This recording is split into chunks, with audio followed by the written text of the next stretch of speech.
Yes, hot updates Uganda. Tubaniriza mukwano hot updates era nga tubaleetedde ekiboozi ky'omwana omulenzi omuto eyafiiridde mu campaign za Guild President e Makerere ezaagenze maaso ejjo. Omwana omuto omulenzi yafiiriddewo nga bamufumise ekicupa mu bulago. Kati munago obanga obadde tonasembera nkuwulire amawulire gano kibi nnyo ekigenda mu maaso mu Uganda kuba ebintu ebikolebwamu amateeka abantu bagatwalira mu ngalo. Omwana omulenzi mu campaign za Guild President eza one of the biggest universities in Uganda, Makerere University. Josuubira nti yandibadde eriko obukuumi supervision era nga wandibadde tewaliwo buvubuŋŋano. Omwana yalugendeddemu. Eranga hot updates Uganda tukuleetedde amawulire ago mu bujjuvu obeera nga nawe ogafuna. Makerere University Council has suspended the election of Students' Guild Leadership following the death of a student who was stabbed in a scuffle between supporters of warring political parties. Mukimanyi bulungi kati ebyobufuzi engeri gye byajja mu Uganda buli omu mukoowu. Nup has the biggest supporters in Uganda. Buli w'osanga ewantu nga waliwo Nup, just no NRM tegenda kufuna mirembe. Bino ebintu by'obufuzi byagenda wala nti bannange ebintu battiramu n'abantu. Omuvubuka oyo yabadde wa Nup bambi. Elections zigenda mu maaso za Guild Presidents e Makerere University naye akavuvuŋŋano obuvuyo okulwana tiyagasi nti ne poliisi yazze nezikiza. Omwana oyo yafiiridde mu kavuyo bamustabinze eccupa mu kavuvuŋŋano. Kati n'ebya guild ekifo ky'okulonda omuntu ali responsible oba omuntu ajaawo era nabwe babiteekamu obufuzi. NRM egamba kino ne Nup egamba bino. Aba Nup bagamba ffe abatwala kwegamba buvuyo bwekka.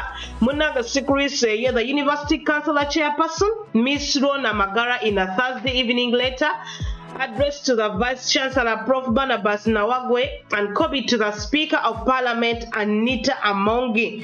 Her deputy Themas Teyabwa era the First Lady Janet Museveni, who doubles as the Minister of Education and Sports, among other key stakeholders, said the elections for the 88th Makerere University Student Guild leadership were suspended indefinitely due to the violent events that had reportedly categorized the electoral campaigns.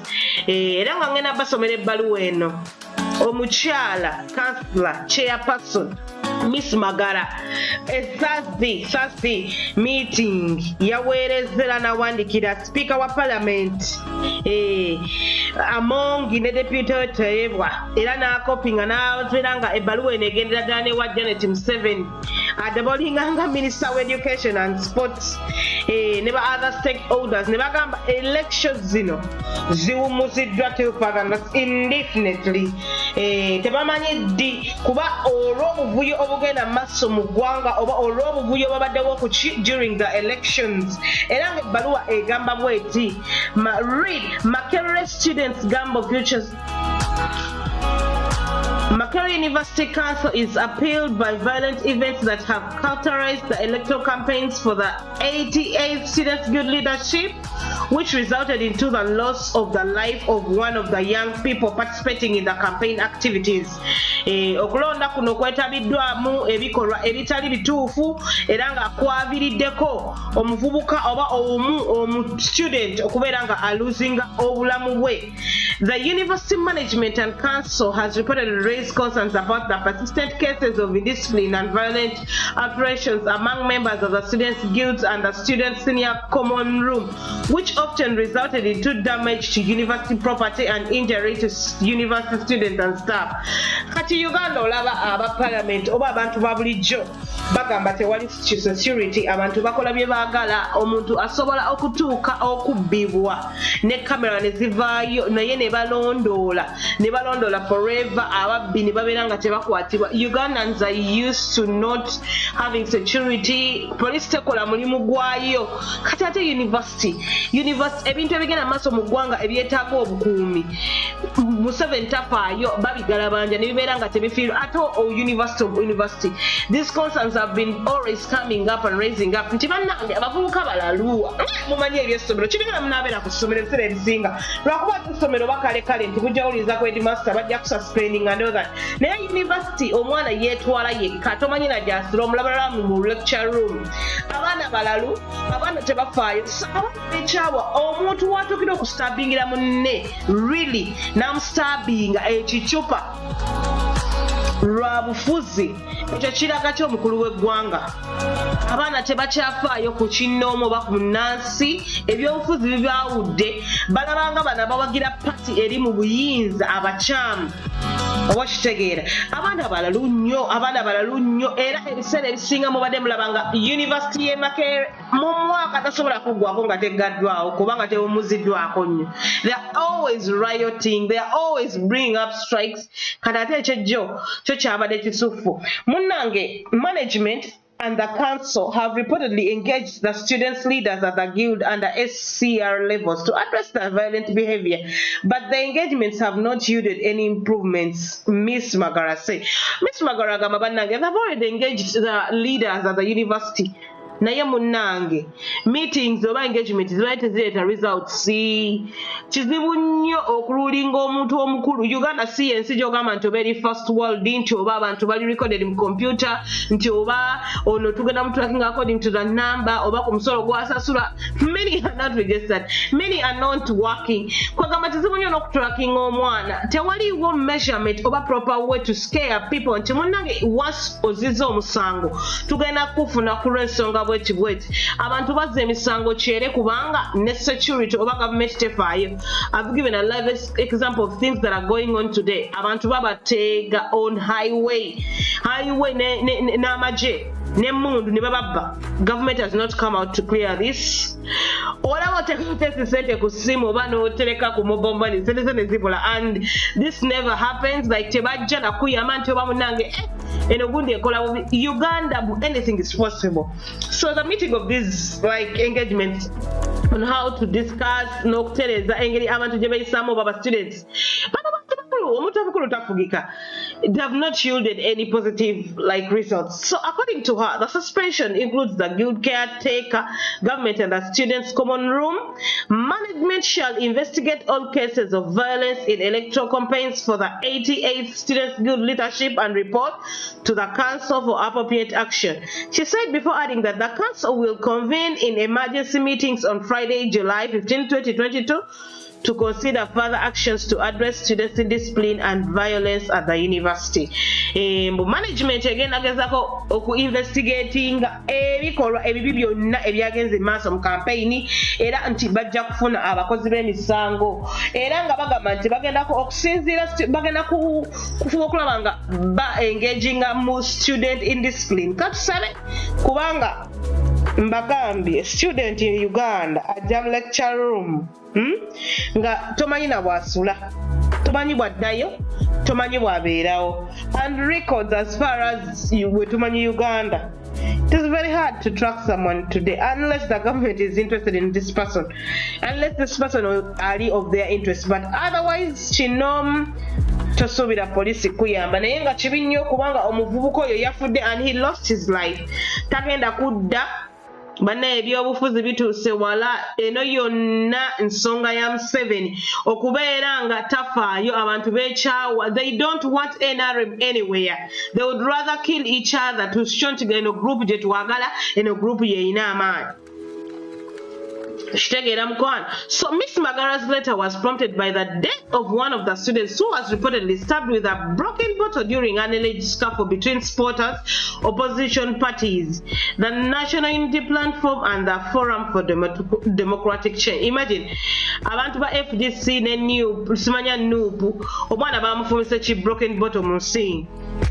Naye ng'ekyo kireeta ki? Kiraga abantu obutali bumativu. Let us kill each other to show the president that twakuwa. Okitegeere.